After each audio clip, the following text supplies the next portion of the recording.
I've been very nostalgic for early game content recently, and I remembered this method that I did early on in my journey to a maxed group Ironman. This method will train up your mining, smithing, and magic, and indirectly it can train your fletching too. I'm going to show how this method works and do a 1 hour test to see exactly how much XP to expect in 1 hour and how many supplies you'll use in 1 hour. Let's start with requirements/recommendations. For skill levels, you'll need 15 mining to mine iron, but really you should have 41 mining with a rune pickaxe. You'll also need 15 smithing to be able to make iron bars, and 43 magic to cast the superheat item spell. For item requirements, you'll want a staff of fire, or a tome of fire, which will save you an inventory slot since you can equip the pickaxe at the same time. The Ardougne Cloak 1, which is from the Ardougne Easy Diary, which as the name implies is very easy to do. You can do it on day 1 of your account.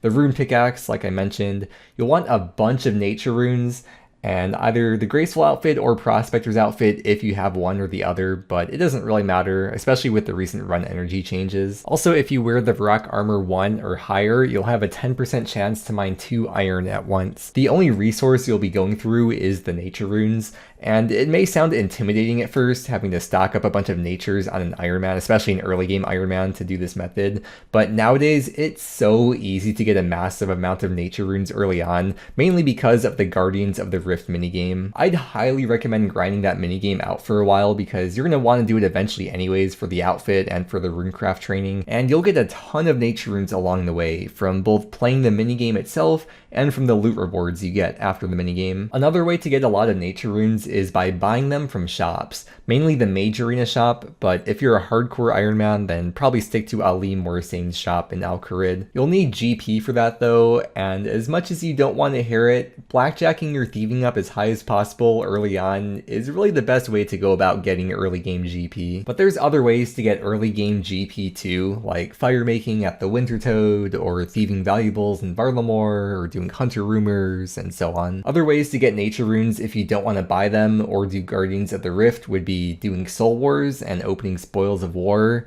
You can airstrike tree spirits going for your rune axe, they drop a decent amount of natures. Or if you're feeling really nostalgic, you can thieve the chest in Arty for 1 nature rune at a time.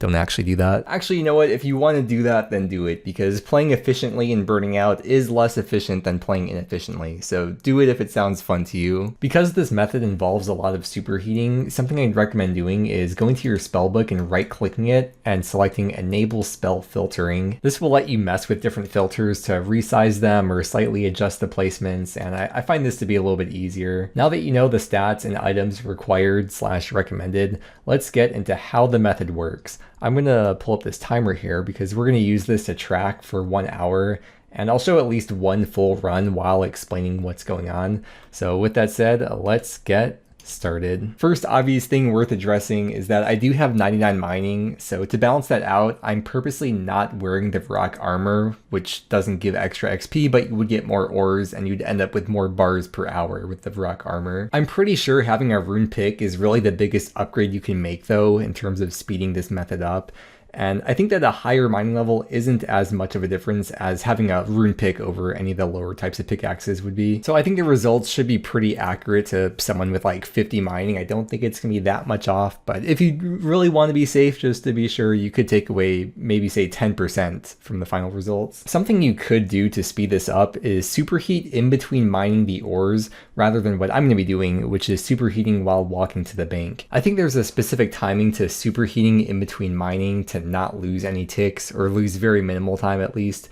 And if you do superheat in between the mining, then you could run back to the bank instead of walking. Like I said, you don't really need graceful, but if you don't have prospectors, then you may as well wear some of the pieces of graceful, especially if you're going to be running. Although I don't know if it would even be necessary, because with the recent run energy changes, they made it so that your run drains slower while you're running and it recharges faster when you're not running. I'm leaving my run off the whole time, and I'm not bothering to keep on switching it back and forth between on or off because I am mostly walking the whole time, but the few times I do need to run to save a little bit of time, I just control click because if you didn't know, control click inverts your run, whatever it's set to. When you smelt iron ore in a furnace, it has a 50% chance to get destroyed, but one of the benefits of superheating iron ore is that superheating gives it a 100% chance of success. And with superheat, you still get the normal amount of smithing XP that you would get from smelting bars in the furnace, which in this case for iron bars is 12.5 XP per cast. The timing works out really well for this because you finish superheating the ores like right as you get to the bank. This trip took me 2.5 minutes, and then I was struggling to get my stack of iron bars into the group storage to keep track of how many iron bars I made for this hour,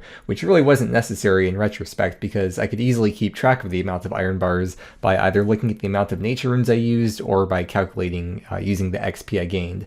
But anyways, the Ardougne Cloak 1 or higher gives unlimited teleports back to the monastery. So you teleport back there with the Ardougne Cloak, and that's it. That's how these trips go. You do get teleported kind of far away from the iron rocks. They're still within clicking distance, but this is like the one time that maybe you'd want to control click to run or switch your run to run. I got a sapphire. You can get gems when you mine, but I'm gonna drop it to keep the numbers clean for the video. That's how much of a massive sacrifice I'm willing to make for you guys. What? There's someone else here? If you do want more gems though, you could wear a charged Amulet of Glory if you happen to have one at this point, and you'll get a better chance to get gems that way. Although I am not wearing one here. What, 2 gems in a row? What are the odds of that? Well, it's probably 50-50. It either happens or it doesn't, right? We're at about 59.5 minutes, and I'm gonna end it here because I do not have time to do another trip. So let's pause the XP trackers, get rid of the timer, and we could take a look. And the final results from doing this method for 1 hour are about 8k smithing XP, 34k magic XP, and 22k mining XP, which adds up to 64k overall XP per hour. I think a good use case for this method, or a good reason why a lot of early game Ironmen might want to do this method, is if they're around 43 magic and they want to get to 55 for high alch, I think this would be a good method to get to 55. And then from 55 magic, maybe you'd want to go to Mage Training Arena to unlock Bones to Peaches. And again, I think this should still be pretty accurate even for someone with 50 mining, but if you really want to be safe, like I said, you could subtract, say, like 10% from each of these. Maybe even take away 20% because I was paying really close attention, whereas when you're doing this for like 5-10 hours, you're not going to be paying very close attention that whole time. You're going to be chilling, and the XP rates will of course go down. Without even looking at my iron bars, I'm going to take a wild guess that's definitely not based on the amount of nature runes and say that I made 624 iron bars in this 1 hour. No way. How did I know? How did I do it? I do 26 bars per inventory, so if we take 624 divided by 26 open slots, that means I did 24 trips in 1 hour. 1 hour is 60 minutes. That means that each trip on average takes 2.5 minutes. So that means that first trip I did where I said that took 2.5 minutes, it did end up being overall 2.5 minutes every single trip for the 1 hour. It is important to note as well that besides for just the XP you get from doing this method for 1 hour, you also bank smithing XP and potentially fletching XP, which we'll get to in just a second. But with iron bars, no matter what you make them into, you always get 25 smithing XP for making them into any item on an anvil. So I got 624 iron bars, you get 25 XP banked per bar. That means it's an additional 15.6k banked smithing XP per hour. And then from here, if we get to the fletching part now, each bar makes 10 iron dart tips. So that would be 6,240 iron dart tips. You only need level 19 smithing to be able to make them. And for each one, you get 3.8 fletching XP for each iron dart. So that means that the banked fletching XP per hour, if you were to make all these into darts, would be about 23.7k fletching XP. It works out really well because after a long day of mining and superheating, you could then take all your iron bars and spend a couple hours AFKing and relaxing, making dart tips. And by the time you make your thousands of dart tips, it's essentially 0 time to fletch them because you just spam click back and forth between whatever activities you're doing around the game. I'm under arrest. No, I'm not. Once you have your thousands of iron darts, What do you actually do with all these? Well, realistically, even like 1 or 2 hours worth, you're probably not going to go through them over the course of your account, but what you can use them for, what you'll eventually want to use them for, is for certain Slayer tasks, like Dust Devils and Neck Reels to aggro the monsters onto you. And you'll have so many of these, and they're going to be so worthless to you that you're not even going to be worried or stressed at all about making sure you pick them all up. These iron darts that I have in my bank, these are the original iron darts that I made like almost 3.5 years ago when Group Ironman first came out, when I was doing this method from this video back then. I do want to show this alternative method that's very similar to what I was just doing.